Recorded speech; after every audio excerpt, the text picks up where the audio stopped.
They called it the Flying Fortress, a machine of steel and fire that symbolized American air power in World War II. With its bristling guns and near-mythical reputation, the B-17 was hailed as invincible. But the truth was far darker. Of the crews who climbed inside its belly and took to the skies over Europe, thousands never came back. For every story of a battered bomber limping home, there were countless others reduced to fireballs in the sky. The men inside weren't just facing enemy fighters, they were battling freezing altitudes, exploding oxygen lines, and a terrifying reality where survival rates often dropped below 30%. And yet, they kept flying. In this video, we'll uncover the myths, the sacrifices, and the chilling realities of the B-17, truths that were buried beneath its legend. By the end, you'll understand why this so-called fortress was both a savior and a coffin. When the Boeing B-17 first rolled out in 1935, it was unlike anything the world had ever seen. The sleek, all-metal bomber bristled with machine guns jutting from its nose, tail, dorsal turret, and sides. A Seattle newspaper reporter coined the phrase "flying fortress" after seeing its defensive armament, and the name stuck. On paper, it looked untouchable. The idea was simple. Instead of sneaking bombers in at night, the U.S. Army Air Corps would send massive daylight formations of B-17s deep into enemy territory. With so many guns covering every angle, the theory was that German fighters would be shredded before they ever had a chance to get close. It was a bold vision, one that promised to rewrite the rules of aerial warfare. But from the start, there was a darker reality lurking beneath the propaganda. Each B-17 cost roughly $200,000 at the time, a staggering figure. But what couldn't be measured was the cost in human lives. Crews of 10 men, mostly in their teens or early 20s, were crammed inside the bomber. They were told they'd be flying in a near-invincible fortress, but in truth, its armor was thin, its engines vulnerable, and once the Luftwaffe realized how the bombers flew, German pilots adapted quickly. The reality of war would prove that the Flying Fortress was not always the fortress its name promised. Even in the design stage, engineers knew the gamble they were taking. The B-17's emphasis on long-range and heavy bomb loads came at the expense of crew protection. And while generals imagined massive formations tearing across the skies, they overlooked the terrifying truth. When the enemy swarmed, there was no such thing as perfect coverage. Gun arcs overlapped, blind spots appeared, and enemy fighters found ways to exploit them. This would set the stage for some of the highest casualty rates of the war, a truth that young airmen would discover all too soon. When America officially entered the war in late 1941, the B-17 was thrust into combat almost immediately. Early missions over occupied Europe and North Africa revealed just how dangerous daylight bombing really was. Crews flew at altitudes above 25,000 feet, where temperatures dropped to -40 degrees Fahrenheit. Oxygen masks froze,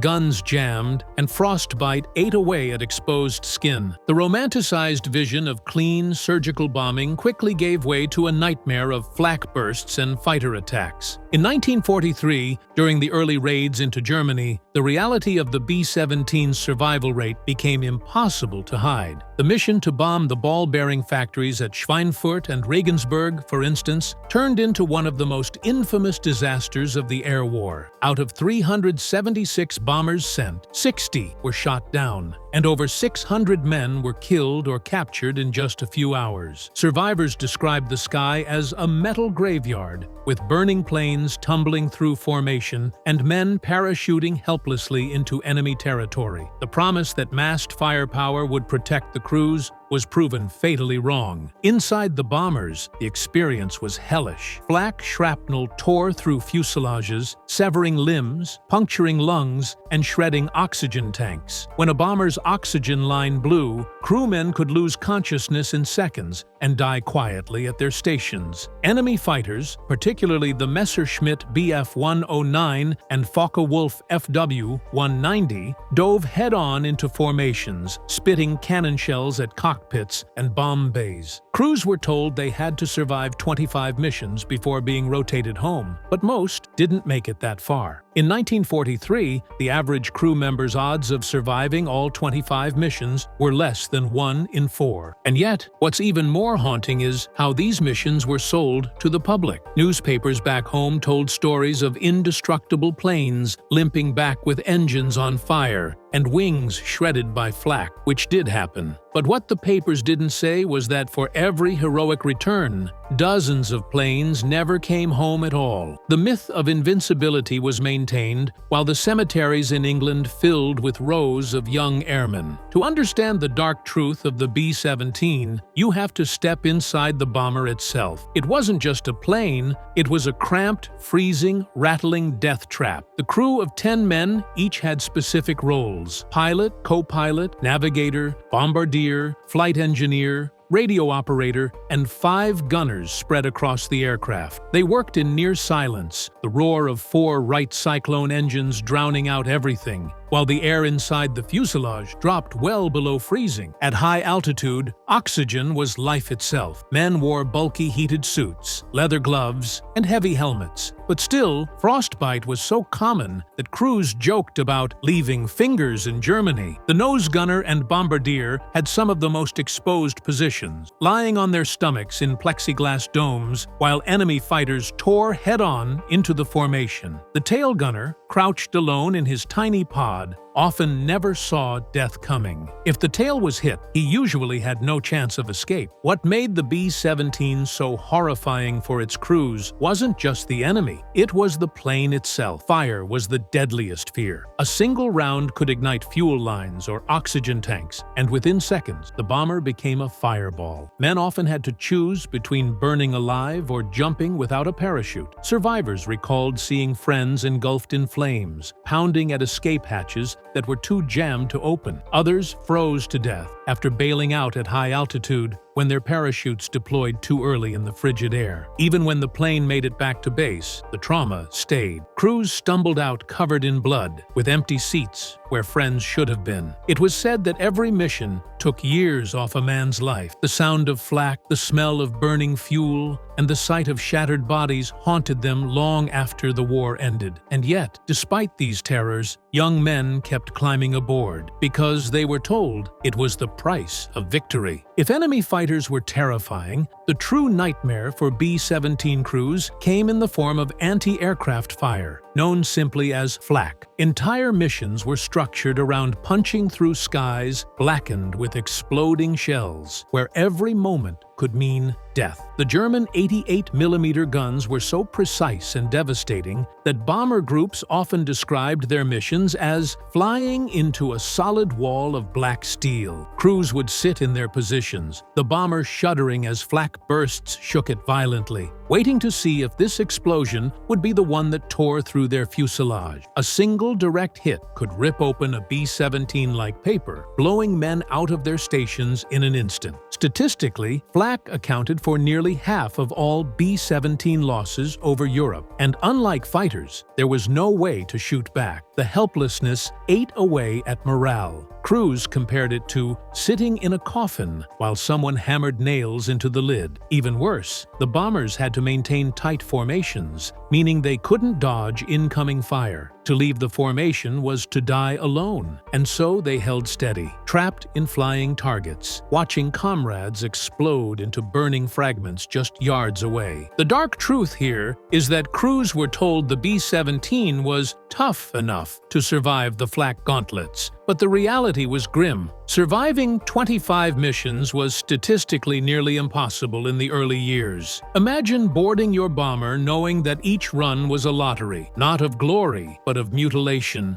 death, or survival, with scars you'd carry for life. And yet they flew anyway. Later in this video, we'll dive into the psychological impact of watching entire crews vanish in seconds, and how men carried that trauma long after the war was over. Even if the guns of the the enemy somehow missed you, the skies themselves could kill you. B-17 missions were typically flown at altitudes of 20,000 to 30,000 feet, where temperatures could plummet to -40 degrees Fahrenheit. The bombers were unpressurized and poorly insulated, meaning every gunner, navigator, and bombardier was exposed to the brutal cold. Heated flight suits often malfunctioned, leaving men frozen stiff at their guns. Fingers could stick to the frozen steel of machine gun handles, noses and ears blackened from frostbite, and oxygen masks would often ice over, suffocating men mid-mission. If an oxygen system failed above 20,000 feet, a crewman had just minutes before hypoxia set in. There are chilling accounts of men slowly slumping over, their faces turning blue as they died without a sound, unnoticed until someone shook them. The inside of the fortress became a tomb of frozen bodies on more than one occasion. Worse, when enemy fire hit the oxygen tanks, the result was catastrophic: explosions that incinerated entire crews in seconds. This was the dark secret no recruiter mentioned. Nature itself was a ruthless executioner. Crews would often say the B-17 was not only a machine of war, but a machine of suffering. Each mission forced men to gamble not only against flak and fighters, but against frostbite, suffocation, and the brutal conditions of the high atmosphere. Later, we'll explore how these conditions created psychological scars, as men came to fear the cold and silence of altitude as much as the enemy's guns. At its core, the B-17 was built for one thing: strategic bombing. The theory was simple. If enough bombs were dropped on factories, rail yards, and cities, the enemy would collapse. But the truth was far darker. Each mission required tight formations of hundreds of B-17s, each one carrying up to 4,000 pounds of bombs. But accuracy at 25,000 feet was abysmal. Even under perfect conditions, bombs scattered widely. Factories were missed, and civilians became the true targets of the flying fortress. Crews wrestled with the moral burden of knowing their bombs were killing women, children, and the elderly. Many were told not to think about it, but the sight of firestorms engulfing entire cities haunted them long after the war. In one mission over Hamburg, eyewitnesses described oceans of flame, where tens of thousands burned alive. The B-17 had earned its nickname as a fortress in the sky, but to those below, it was a harbinger of apocalypse. And still, the math was brutal for the men inside. Early in the campaign, the odds of a crew completing their 25-mission tour were less than 20%. Some units lost half their men in a single week. The bombers may have symbolized American strength, but behind the propaganda lay an unrelenting slaughter. Every empty bunk after a mission told the truth. The B-17 wasn't just a fortress, it was also a flying coffin. As we move further into this story, we'll look at the survivors, the men who somehow lived through their tours, and the heavy price they paid long after their war was over. Those who somehow survived their 25 missions were hailed as heroes, but survival came at a cost that could never be measured in medals. The men who climbed out of their bombers after their final mission carried scars that went far deeper than the frostbite on their fingers or the burns on their skin. They had witnessed their friends blown apart by flak, seen entire crews vanish in mid-air fireballs, and carried the stench of burned flesh and frozen blood in their memories. These were the things they could never speak about when they returned home. Psychologists at the time were only beginning to recognize what we now call PTSD. Back then, it was dismissed as battle fatigue. Men were expected to simply return to normal life, get jobs, start families, and put the war behind them.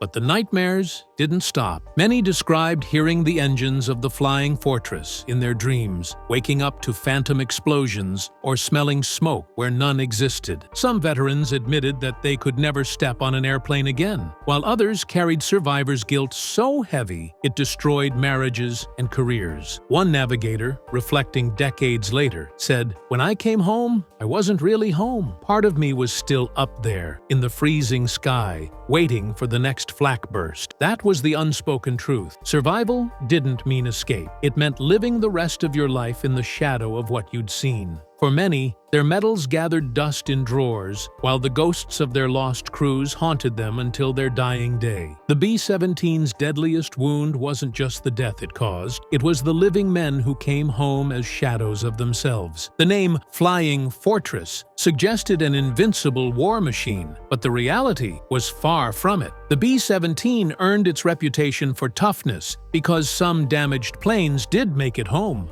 limping back with holes torn through their fuselages, wings shredded, and engines on fire. These miraculous returns became propaganda gold. Photographs of bombers that had been torn to pieces but still landed safely circulated widely, giving the impression that survival was the norm. But this was an illusion. For every bomber that staggered home, dozens were torn from the sky and never returned. The public was fed stories of the bombers' resilience, but airmen knew the darker truth. The fortress wasn't built to keep them alive. It was built to deliver bombs. Crews often joked bitterly that the armor seemed designed to protect the plane, not the men. Fuel tanks were shielded, but gunners sat exposed. Engines had redundancy, but one burst of flak could decapitate a turret operator instantly. The myth of invincibility served to keep recruitment high and morale steady. But among the crews, the truth was whispered in mess halls. The B-17 was as much a death trap as it was a fortress. That disconnect between myth and reality gnawed at veterans. They saw newspaper clippings praising the indestructible fortress while attending funerals for half their unit. They knew the cost was sanitized, stripped of blood, screams, and burning flesh before reaching the public. One gunner later said, "We were flying coffins with wings." The only fortress part was for the folks back home to believe in. The dark truth was that the legend of the Flying Fortress was built on the bodies of the men inside. As the war ended and the bombers were retired, the B-17 was enshrined as a symbol of American resilience and power. Museums restored them, films romanticized them, and air shows displayed them as proud artifacts of victory. But beneath the polished aluminum skins of those survivors lies a legacy drenched in blood. For the men who flew them, the fortress was not a relic to marvel at. It was a tomb filled with memories of friends who never came home. The legacy of the B-17 is twofold. On one hand, it represents the bravery and sacrifice of tens of thousands of young men who climbed aboard, knowing the odds were stacked against them. On the other, it is a reminder of the brutal cost of strategic bombing. Cities turned to ash, civilians incinerated, and soldiers broken by the psychological torment of endless missions. It's easy to celebrate the victories, but the dark truth lingers in the stories of veterans who never spoke of what they saw or who carried the silence to their graves. Decades later, when asked what it was like, one elderly tail gunner simply shook his head and whispered, "I left my friends in the sky." That single sentence cuts through the myth, the propaganda, and the nostalgia. It reveals the haunting reality that for many, the B-17 wasn't just an airplane. It was the machine that swallowed their youth, their innocence, and their peace of mind. The Flying Fortress was indeed a weapon that helped win the war. But for those who lived it, the nickname many muttered under their breath was far more accurate: the Flying Coffin. And that is the darkest truth of all.